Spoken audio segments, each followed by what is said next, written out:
تعالوا النهارده نعمل وصفة جلاش مع بعض. هي دي اللي تقولي عليها ترند بجد. الوصفة خرافة جميلة جدا مغذية جدا، وصفة جديدة ومبتكرة للجلاش بجد. اتمنى تجربيها، لو جربتيها مرة هتدمني الوصفة وهتعمليها على طول.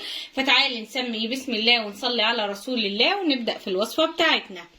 طبعا عشان نعمل الوصفه بتاعتنا عندي لفه من الجلاش، اللفه دي نص كيلو. طبعا زي ما قلت لكم لما بستعمل الجلاش السايب عشان نوعه جميل جدا بجد. الورقه بتاعته بصوا طريه جدا ورقيقه واجمل بكتير من بتاع الشركات والمصانع اللي بتشتروه بيتباع في السوبر ماركت. عندي هنا طبعا زيت على سمنه، يعني هما الاتنين بمقدار متساوي، ربع كوبايه زيت ربع كوبايه سمنه. نص كوبايه زيت يبقى نص كوبايه سمنه. ببدا ادهن بيهم الصينيه بتاعتي. باجي على الورقه الاولى ابدا ادهنها. طبعا احنا هنعملهم ورقتين عشان تبقى الحته محمله، يعني ماسكه نفسيها ما هياش رقيقه معاكي. وباجي كده اشيل الورقه اللي دهنتها واجيب التانية عليها، يعني احنا هنعمل ورقتين فوق بعض. ببدا احطها وببدا ادهنها بنفس الطريقه. وطبعا هبدأ امسكها وابدأ بالطريقة دي اكشكشها.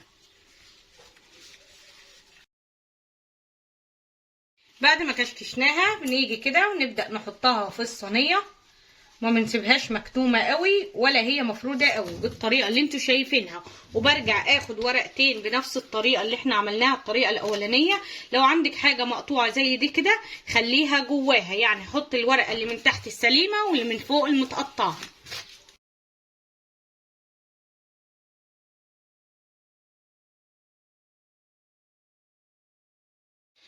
بس وزي ما انتوا شايفين بنبدأ نكشكش كده، بنبدأ نلمها فبتتكشكش معايا. بصوا اهو بنرفع اهو، شايفين حاجة جميلة جدا وخفيفة وما بتاخدش وقت خالص. ووصفة النهاردة جديدة جديدة جديدة، مش هتلاقيها على اي قناة تانية. طبعا ببدأ اشيلها. شايفين الصينية زي ما انتوا شايفين الصينية بتاعتنا بصوا جميلة جدا. طبعا بقى معايا 4 ورقات على طول ببدأ الفهم واشيلهم تاني في الفريزر. هتعملي بيهم اي وصفة، او ممكن تحمصيهم في الفرن وتحطي عليهم لبن تبقى ام علي، بتبقى جميلة جدا. طبعا باجي عليها من فوق كمان ادهنها تاني بالسمنة والزيت زي ما دهناها من تحت عشان تاخد لون حلو. دلوقتي طبعا قبل ما نسويها هنبدأ نقطعها بالطريقة دي. طبعا زي ما انتوا شايفين قطعتها عرض وقطعتها برضو طول، شايفين الحتة اهي بحتتها. طبعا برجع كده اصحصحها تاني عشان تبدأ تاخد اللون. ودلوقتي الفرن شغال على اعلى درجة حرارة، هدخلها على الرف الوسطاني لحد لما تاخد اللون من تحت. ابدأ اشغلها على طول الشواية من فوق عشان تكمل اللون بتاعها ونبدأ نخرجها على طول. ما انتوا شايفين الجلاش معايا خلاص خد اللون. عندي هنا كوبايتين من اللبن المغلي، هنزل عليهم بنص كوباية من السكر، علبة من الفانيليا. والفانيليا اختياري، لو مش حابة تنزليها استغني عنها في الوصفة. وهبدأ ادوبهم كويس قوي. بعد ما دوبناهم بنبدأ نشيله كده والجلاش معايا سخن، وببدأ اشرب بيه الجلاش. يبقى اللبن مغلي والجلاش معايا لسه طالع من الفرن، ببدأ اسقيه على طول باللبن او الحليب. بعد ما سقيته بالطريقه دي يبقى كوبايتين اللبن الكبار مغليين، عليهم نص كوبايه من السكر، علبه من الفانيليا. بسقي بيهم الجلاش وهو سخن، ولازم اغطي عليه على طول. ليه؟ عشان انا عايزه الجلاش في الوصفه دي يبقى طري معايا. طبعا هسيبه لحد لما يبرد تماما معايا والصينيه تبرد عشان اقدر اكمل باقي الوصفه. زي ما انتوا شايفين الجلاش اتشرب معايا كميه اللبن او الحليب اللي احنا نزلناها له، والصينيه بردت تماما والجلاش معايا برد خالص. شايفين قطري جدا معايا، هو ده اللي انا محتاجاه. دلوقتي هبدا اركنه على جنب. عندي هنا عشان وصفه الجلاش عندي كوبايه الا ربع من اللبن المثلج او كوبايه الا ربع من الحليب، وعندي هنا كيس من الكريمه. هنبدا نضربهم لحد لما الكريمه قوامها يبقى تقيل جدا معايا. ببدا انزل بكوبايه الحليب، كيس الكريمه، هبدا اضربهم كويس قوي مع بعض لحد لما قوام الكريمه يبقى تقيل جدا معايا. زي ما انتوا شايفين بصوا قوام الكريمه تقيل جدا معايا. دلوقتي هنبدا ننزل بالكريمه بعد ما تقلت معانا كويس قوي على الجلاش. طبعا بنبدا نوزعها على طبقه الجلاش كده من فوق.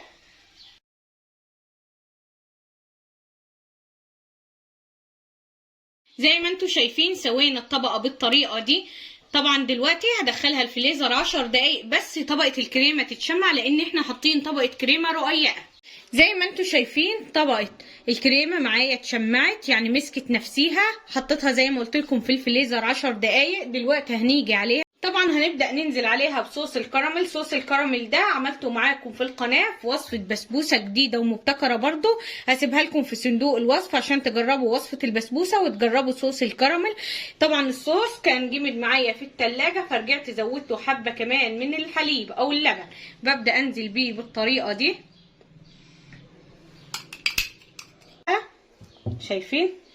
لازم توزعيه كويس قوي على الصينية. طبعا وزعته بالطريقه اللي انتوا شايفينها. طبعا لما عملت الكريمه كنت شلت منها معلقتين كبار على جنب، حطيتهم في كيس بالطريقه دي.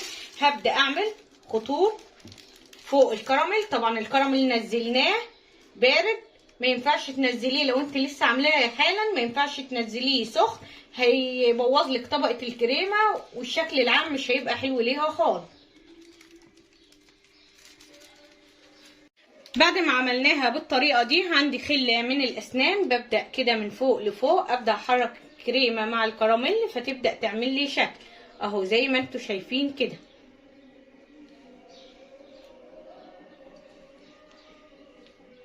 طبعا هاجي في النص بينهم ابدا امشي عكس بالطريقه دي عشان تعمل لي شكل حلو برضو كده. زي ما انتوا شايفين خلصنا الشكل بتاعها. دلوقتي لازم ادخلها على الاقل التلاجة ساعتين، وبعد كده نبدأ نقدمها معاكم. صينية الجلاش بتاعتنا هنبدأ دلوقتي بقى نطلع منها حتة.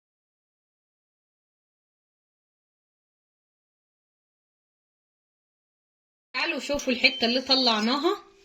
تعالوا بقى، هي دي الوصفات اللي يتقال عليها ترند. بصوا بصوا، شايفين الجمال وشايفين التسوية من تحت. والله العظيم حاجة تشح النفس على الأكل. سكره مظبوط جدا، جميل جدا، أحلى بكتير من اللي بتعملوه بشربات. الوصفة دي جديدة ومبتكرة، أتمنى تكون ترند اليوتيوب وتفعلوها بلايكاتكم ومشاهداتكم ومشاركاتكم. شايفين كلها بنفس الطريقة. بصوا بصوا بصوا من جوه اللبن شرباه ازاي. شايفين الوصفة ومورقة وواخدة اللون وطعمها جميل جدا. بصوا بقى لونها من تحت، شايفين؟ فاتمنى بجد تكون وصفتي للنهارده عجبتكم. لو عجبتكم الوصفه طبعا لايك وشير للفيديو. لو عجبتكم القناه اتمنى بجد لو لسه ما اشتركتوش في القناه تشتركوا في القناه. هشوف الفيديو لو لقيته صغير عدد دقايق بتاعته صغيره هنزل لكم صوص الكراميل عشان تبقى الوصفه كامله. ما نزلتش صوص الكراميل ولقيت الفيديو طويل هنزلها لكم في صندوق الوصف في طريقه عمل البسبوسه الجديده اللي انا نزلتها على القناه. واتمنى بجد تجربوها، هي كمان وصفه جديده ومبتكره مش هتلاقوها على اي قناه تانية. فيا رب تكون كل وصفاتي عجبتكم. لو عجبتكم وصفاتي وعجبتكم قناتي اشتركوا فيها وشيروها لاكبر عدد من الاصدقاء وصلوا على رسول الله.